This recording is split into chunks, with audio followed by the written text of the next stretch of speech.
The views and opinions expressed on More Peace, Please are those of the host and her guest. The information presented is strictly for general information purposes There's only. that difference between a platonic and a romantic relationship Mhm. and friendship that maybe someone might not be aware of them putting too much of a burden on someone because they're looking to fill that romantic void. And another thing is, it's like it will never be enough. Welcome to More Peace, Please, because sometimes we just have to ask for more peace. Please. On this podcast, my guests and I will discuss different ways to access peace while also acknowledging how difficult peace can be to obtain and maintain. I am your host, Dominique Davis, also known as Brown and Bindi, trauma-informed yoga teacher and practitioner, weekend musician, and content creator. Welcome to my little corner of the internet.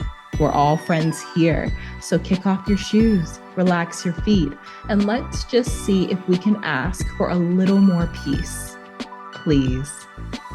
Hey, welcome back to More Peace, Please.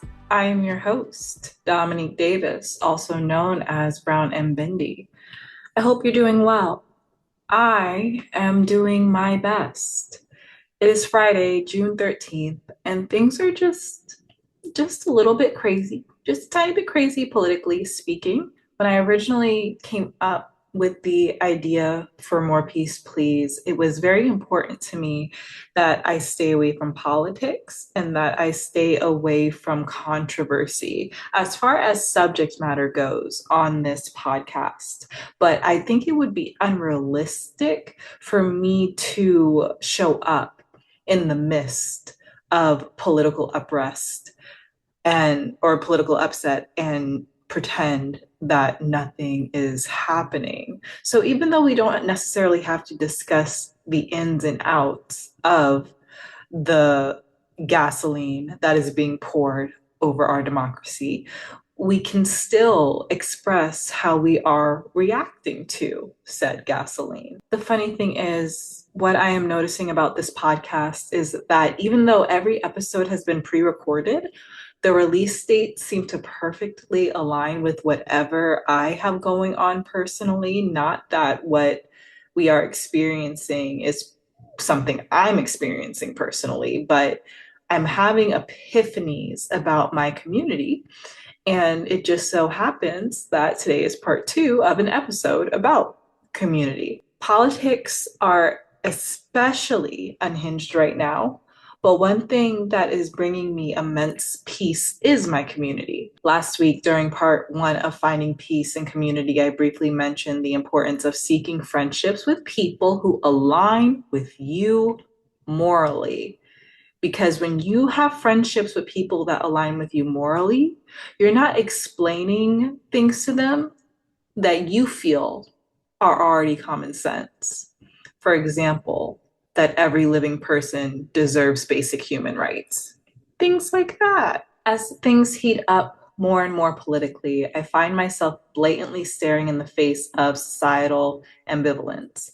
Right is right and wrong is wrong, but lately I feel like the lines have been getting more blurred. Right is only right under certain circumstances, wrong is only wrong in certain circumstances. It is maddening and it can be overwhelmingly disappointing. So I have to thank God. I am so grateful for my family, my friends, and the individuals that I am studying social work with. I have no idea what the world uses to define right and wrong. Personally, I use scripture, specifically the Gospels. That being said, not everyone in my community is Christian, but everyone in my community is aware of the egregious perversion of justice taking place on American soil. We are angry, tired, and nervous, but we are not alone. And that is what brings me peace this week. Knowing that there are people who are leading with love and using case studies and clinical research to create lasting permanent change in a system that desperately needs it. Religiously, God never promised us a perfect world.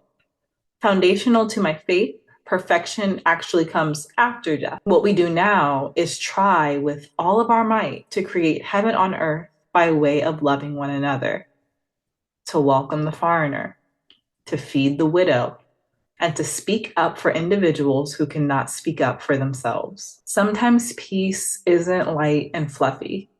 Sometimes peace is grounded, so grounded that you feel the roots of your belief system, your knowing, holding you up. If you are struggling with the chaos that is occurring, I encourage you to call a friend with a moral compass that complements your own. Talk about what is wrong, talk about what it's going to take to make things right, then decide what you are going to do about it. I can only have peace if I know that I am putting effort into making this world better. If you're listening to this podcast, chances are you feel the same. The people that you spend the most time with are a reflection of your values. As a community, are you feeding the problem or finding ways to eradicate the problem? Let me know what you're doing to make the world a better place. I'd love to know because you are a part of my community. Email me at brownandbindy@gmail.com and tell me what you've been up to. Okay, let's get back into this conversation about community. Here is part two of finding peace in community with It's Yogi Tochi. Truly out of pocket. It's and like you're we're reveling in it. You're loving you it. love it.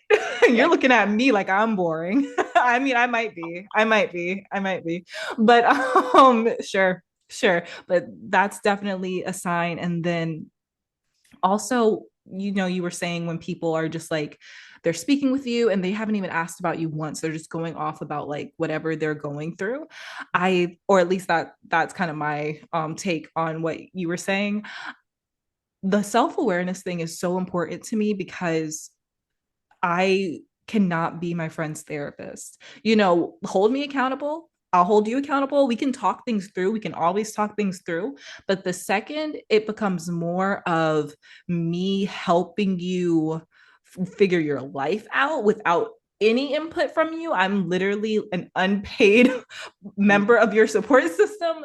That's when it's like, okay, now you really are using me. Yeah. And one thing that you said that was very important was like the understanding of when something's transactional. And sometimes being in a place like New York, it's like networking transactional, right? Like where can you help me get? But like I'm in North Emotional. Carolina, emotional. Absolutely. How can you make me feel? Yeah. And it's like, yeah, we're too grown. We're too grown for all this. See, Get a I can therapist and a journal. exactly. But just even boiling it down to a lack of self-awareness, that comes into so many different things Mm, that as I think about what that looks like, it's like, yeah, that's a trait that I really because to me, I guess I called it selfish, and that's how it comes across to me. But it's not even about me, the other person. It's, rooted in themselves. So yeah, mm-hmm. that's a good one too. Do you have any memories of being with your people and thinking, this is exactly where I belong? Yeah, I've had a few of those moments. Mm, Interestingly enough, like some of them are just like chilling in my apartment. Like the other day, we had when the Oscars were on, we had a bunch mm, of friends over, and my partner was there, and like a lots of different people just in our apartment watching the Oscars. And I was like, this feels so good. This feels so nice. Everyone here is chill because it's our home. Like mm, we didn't want like everybody here, but the people that were here were nice people. And we were just eating and laughing and having fun. And it was just really nice. That felt nice. A lot of my memories have been traveling as well with friends or like going out of town. I think there's something about travel and being with others that makes you stop and really appreciate the moment more so than if mhm. it's like you're at home, you just sort of take things for granted. Yeah. But I remember one of my fondest memories was, I think it was 2 summers ago, I went to London Carnival with a bunch of my friends that live there. And we were just in the streets, dancing, having fun. It's like all the Caribbean carnivals around the world, but the one in London is like I try to go for that. And it was just a fun. Just the girls, good time. We're just literally dancing all day. So that was another good community That's a memory. sign. If you can dance with them, they're your people. Yeah. That's a really good sign. I But agree. still piggybacking off of what you said, often, it's when you're just chilling. It's when you're just chilling. So I am on a long-term path to sobriety or Okay. of sobriety and no smoking, no drinking. Do not know when I'm going to drink again. Do not know when I'm going to smoke again. How long have you been on the journey, if you don't mind me It's asking? been like 2 months, but Me too. yeah. No, I literally Oh, since January. It's 2 months. Well, I did dry January, okay. and then when the Grammys were on, I was like, oh, it was February 4th. I was like, oh, I have a bottle of wine I can drink. I had a glass, I had the wine, and I was like, I'm not missing anything. And then I haven't had a drink since then. So Okay, it's like so I 20, will have you back for season 2 and we will yeah, discuss this in yeah. That's in a good depth. incentive for me to keep on the journey. Absolutely. So based on again things that I have not announced yet, I will announce it in the comments of this podcast so you guys don't have to keep listening and be like, what do you keep referring to? But because of certain things that I'm preparing for, I just don't feel like having a relationship with weed and with alcohol. I don't think that serves me and it doesn't serve the people that I'm going to be helping. So I stopped. And a couple weeks ago, I was at a kickback at my sister's house. And I'm gonna say I had a good time, but my husband, he was like, how did you have so much fun? And I was just like, well, when you're around people you love and like they're kind of getting into a certain place, it just Yeah. gives you the opportunity to be more unhinged. It's intoxicating. Literally being around intoxicated people is intoxicating. It is I went, exactly. I That's went exactly what I said. I went to a party last night. It was like a gala, and it was the first because my partner is sober for years, so it's Oh, been nice, really, nice. we have so much fun together. That's the thing I thought. I was like, I thought I needed to drink to have fun. I'm having more fun than I've had in a long time, and I'm not drinking. So last night I went to a gala, a fundraiser with some friends. Free alcohol, everyone was drinking. I saw everyone progressively get drunker as the night went on. I didn't have a sip. And I found myself, moving with the Yes. flow. I was a little bit more fluid, and it was nice to still have fun in that environment without having, I mean, I'm California sober, as they say. But What does that mean? it means you still smoke weed. Oh, I Not love that for California you. sober. I'll Thank live you. vicariously. I will puff on for you tonight. But so, it is intoxicating being around other intoxicated people. Yeah. You get to observe it and be like, okay, I get to choose where this night goes and Yes. fun goes, and I do not need to drink to participate in the fun being had. And truly to feel the sense, and maybe it's literal neurological muscle memory, like your body knows what it feels like to be drunk. Yeah. Because when I was at that kickback, I was like, I feel tipsy. This is insane. I've had that experience for sure. How? Yeah. How? But the point, the guys, sorry about that. The point, bringing it back, is when you're around people that you feel safe with, you are allowed to be yourself. And being in that setting with people that I loved sober and just allowing myself to just get more unhinged as the hours went by. That feeling, you can't replace it. And Yeah. you can't, there's nothing that can stand in for it. Being surrounded by people who love you despite how aggravating you can be, despite how just all the shortcomings that we can perceive ourselves to have, who love you anyway. You're not hiding from them. Yeah. Man, I That's I it. wish that for everyone. I wish that for everyone. The ability to be yourself around someone is one of the best gifts. Yes. The ability to just know that you can show up in your rawest form. Yes. Yes. And, if you're sad, just be sad. If you're happy, be happy. Not have to act. It's Perform. a gift and not have to perform. And almost to me, that's the difference between friendship and community. If I consider you my friend, I can be my real Tochi with you 1000%.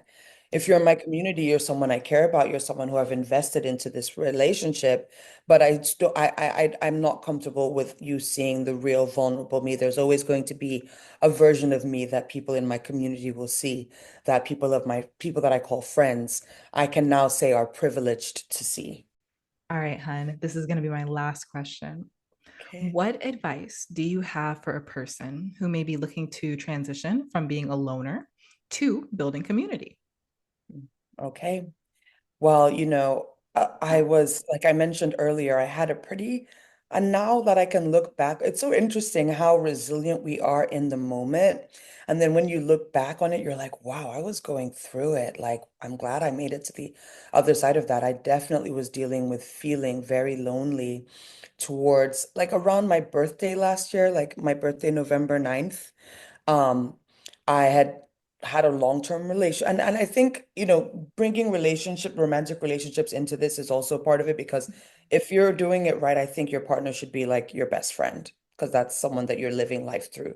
So I'll bring that in. I had a partner for a long time, who was someone that I talked to every day. It's a long distance relationship, so that factors in. And then I was seeing someone briefly after that, and that ended horribly. And so I went through a spell of like not having that person. I think it's nice. I don't think it necessarily has to be a romantic relationship, but I think it's nice to have that person where when you're going through something, you call them, they're going to drop it. You can have that talk. You can have that Mhm. conversation. They're going to be there for you. At least one person in your life where not only are they that for you, but you're that for them, right? And I just went through a spell of not really having that. And I think I also retreated a little bit from the friends I did have and sort of didn't want to be a burden on them. Yeah. And so one of the things that I did was acknowledging that I felt lonely, saying it out loud. If people are asking me, how are you doing? How are you feeling? If they're someone that I would consider a friend, again, the difference between friend and community for me is like my friends see the real me. So if like someone I considered a friend asked me how I was doing, I'd be like, you know what, I am feeling a little lonely. And so there's something about saying it out loud and acknowledging it that I think opens you up to then be proactive about it. And then subsequently, what I did, and this is, I guess, specifically to like a romantic partner, but I wrote down the qualities that I was looking for. And I think the same thing you can do it for a friend. You write down what kind of person they are, how they respond, how they communicate, down to the things that they enjoy doing, the hobbies that they have. And I think you can actually use that as a roadmap to Mhm. then be intentional about showing up in spaces where that person would be. If you want a friend that's adventurous and fun, are you signing up for nature hikes in your community? Are you showing up to are you part of the rock climbing? I don't know. I'm trying to think of what adventurous people do, right? Yeah. And obviously for me, I have seen one of my biggest things that I'm proud of are these I say two black girls. I can say two black girls. These two black girls that started coming to my yoga class years ago. And now they are thick as thieves. They didn't know each other Mm, beforehand. They hang out together. Sometimes they don't even invite me. Like they have their own, and they're younger than me, right? They're within the same age range. They met yeah. at my class. Now they hang out. They know when they're coming to class together and they like go to concerts together. They hang out. They know each other's friends. Like they are now really good friends and they met at my yoga class. And that's something that I think of fondly all the time and I've seen it happen in different ways. I've seen people meet boyfriends in my yoga class.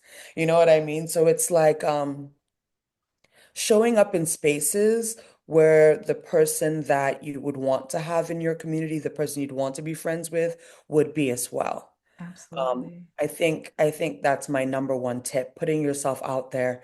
I It was sound I'm sorry to interrupt, but oh, go this is ahead. just so important to say. It sounds like in order for a person to build community, they have to know themselves. Absolutely.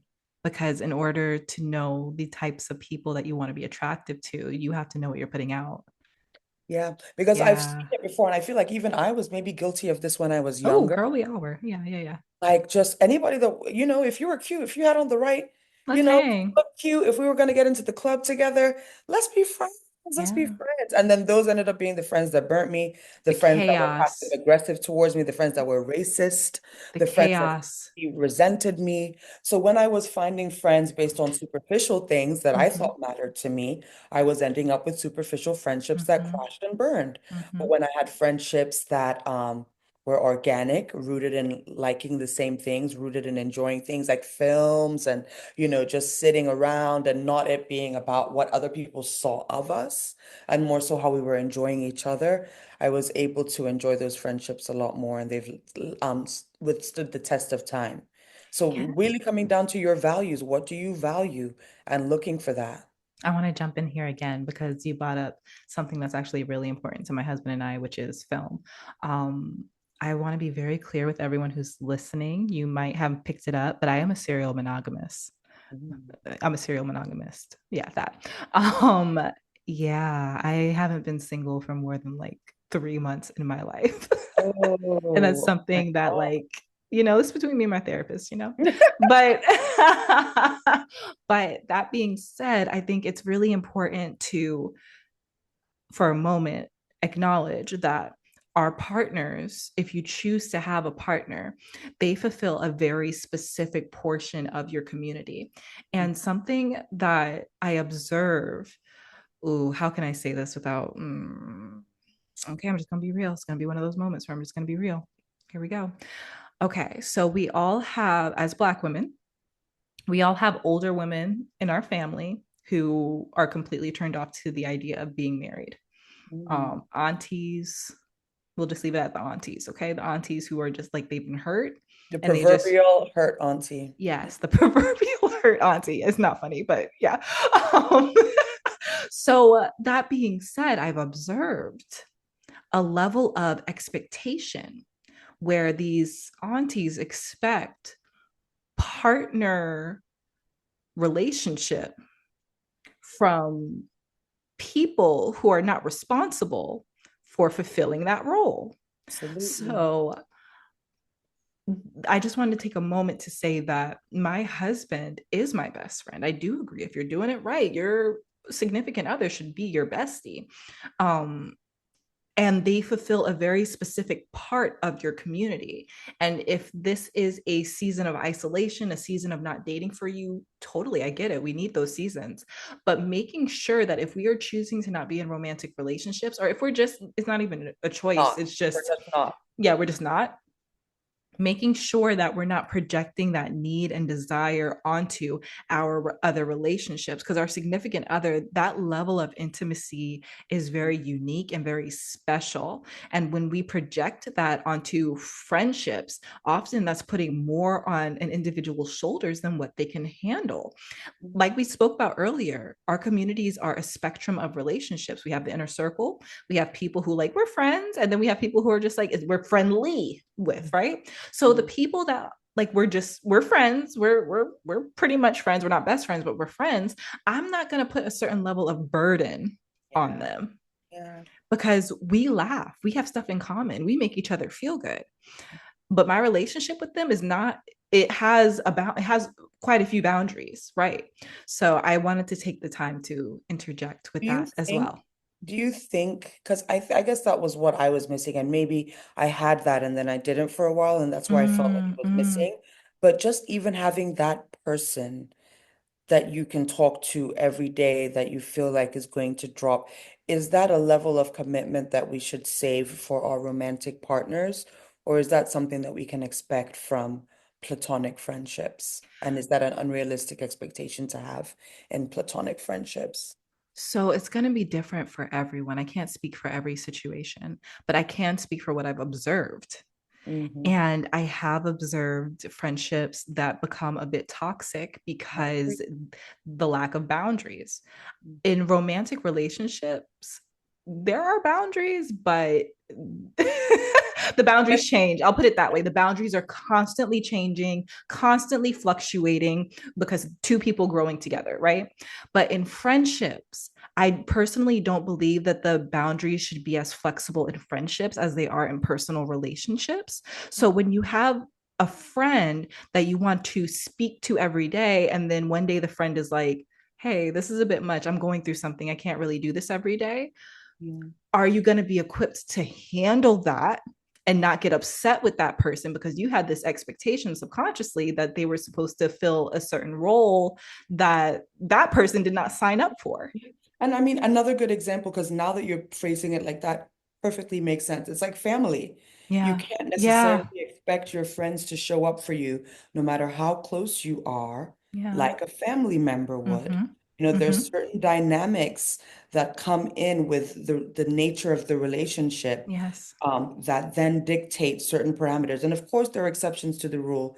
Of course, there are friends that become like family, and Yeah. I'm sure there are certain There's always friendships, of course. exceptions to these rules. There are But I always think exceptions. generally, understanding that there's that difference between a platonic and a romantic relationship Hmm. and friendship that maybe someone might not be aware of them putting too much of a burden on someone because they're looking to fill that romantic void. And another thing is, it's like it will never be enough. That's another It thing. will, It's like yes, yes. want someone to show up in a way where because of just the sheer nature of the relationship is actually never going to be enough for you. Hmm. Even if they did show up in a way where a partner would, they're still not that thing. And so Yeah, it's not going to tick that box. yeah. Um, but no, that's a very interesting point. I could talk about this one for a minute. I think that a lot of times when we're in romantic relationships, we aren't always aware of the roles. We're just like, hey, I'm in a relationship and I got my friends. But I think that when we're in seasons of singleness, that's when that can become a little bit more blurry. Um, and not for everyone. Some people are very aware of their boundaries, but I know that even for me specifically, in those 3 months that I was single, but Your in brief stint. my brief stint, um, the level of codependency that can come up, it's something that, again, you got to speak to a therapist about that. Because if you're not understanding what you're seeking from your relationships in general, then that can lead to you seeking something from people that you are ultimately supposed to be getting from yourself. And bringing it back to community, because you also said that you've seen people become best friends in your class and you have seen people start dating in your class. What is so important about building community is that you are facilitating. And like you said, Toshi, your friends, they see you, but other members of your community may not have as intimate of a vantage point. And that is because, especially as yoga teachers, we have a responsibility to hold space for people. I'm here to help you. You're not here to help me. Yeah, So, a big part of building community is understanding that you need to be in therapy so you can make sure you're not trying to get something from these people that absolutely. you need to be getting from yourself. Absolutely.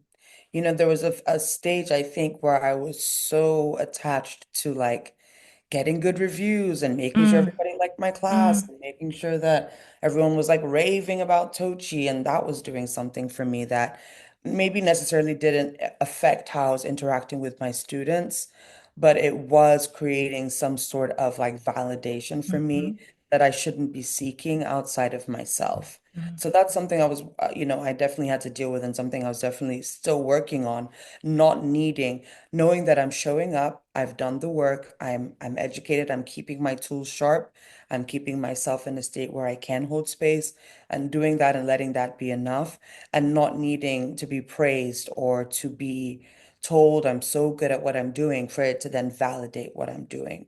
So that relationship back and forth of me giving something and looking for something in return, mm. that's something I've really struggled with as a teacher, and being a people pleaser as well in that role. And often when our mind becomes clouded up with our desire to get something from the very people we're supposed to help, that's when our mission, our calling, our anointing, it gets muddy, because now we're looking for what can you give me when that was not the role that we signed up for. We've signed up to be of service. And a big part of committing yourself to community is committing yourself to being of service, Yeah. because we are going to be of service to our friends and we're going to be of service to the people that we are teaching class for. And You show up. wherever, yeah, you show up. And when we become so mixed up in what can you do for me, no matter how subconscious it is, because it often is subconscious, but when we get so mixed up in that, we can't hear the directives that we are getting to help these people in the ways that we specifically were created to help them. Yeah. Yeah.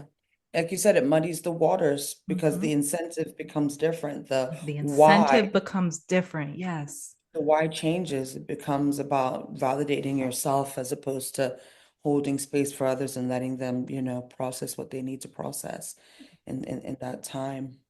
And it's almost like a savior complex in a way as well. It's like it's not about you. You have to take yourself out of it. You're a vessel, Mhm. you're a vessel to share whatever your lived experience has created this way that you share this. And, you're just supposed to show up and do it. And the beautiful thing about life is if you do show up and do it, you will be rewarded. Mhm. You will be rewarded. You don't have to think too much about it. The reward will be there, whether it's physical, mental, financial. But when you start to fixate on the reward, when you start to fixate on the, accolades of it Mhm. all, then, it gets muddied. And even going back to the accolades and the validation, we spoke about this a little bit before we started recording, but we were talking about YouTube and views and comments and all that. And when you get so into the fanfare and the validation, honestly, you become a shell. You become a Mhm. shell of ultimately who you originally intended to be. Mhm. I still don't know if it is psychologically possible to not seek validation because there's a survival aspect in there. We will always seek a little bit of validation, but being able to monitor how far out of our way we are going for praise, especially in the communities, again, that we are serving. And when we are able to put that down and be present with the people that we ultimately are meant to serve, like Toshi said, that's where the fruit comes in. That's where the reward comes in. There is nothing like having community. You pour into your community on some days, but some days that community is going to pour into you. Absolutely. There's nothing Absolutely. like it. And thank you for being a part of my community. Oh my gosh, no, it's been an honor and a privilege. And, it's interesting that even just thinking about community in that way, community can change your life. Like the people that you surround yourself with will change the trajectory of your life. Mm-hmm. Even looking back to different phases of my life, the people that I considered part of my community, people that I considered my friends, were very reflective of where my life was going at that point in time. So, you get to choose your community, and in so doing, you get to choose what's next. Yep. How's your life going to evolve? Are the people around you inspiring you? And that's why I think it's so important to pause. If you are alone, or if you're someone that feels alone, pause and really think about what you want out of your friendships, what you want your friendships to look like, and be intentional about pursuing that through being active in different spaces because your community really has a big impact on your life and what direction you're going in. So be intentional about it and who you want to surround yourself with. Bars. Nothing else needs to be said. Bars. Toshi, where can the people find you? How can they keep up with you? I am on Instagram. I think that's the best place for now. It's just yogi.tochi on Instagram. That's me. All my stuff is there. All Thank the you fun so stuff. much for being on the podcast today. I adore you. This And is we're so going to stop. fun. We're going to stop recording, but I just want everyone to know we did continue the conversation afterwards. Yes, we got a key. Got a key. Thank you for listening to this week's episode of More Peace, Please. I do hope that you enjoyed it. Want to keep up with me? Well, that's a coincidence. I want to keep up with you too, boo. Best way to stay in the know is to follow me on Substack at Brown and Bindi. You can find me under the same handle on YouTube, Instagram, Facebook, and Snapchat. Until next time, remember to seek more peace. Please.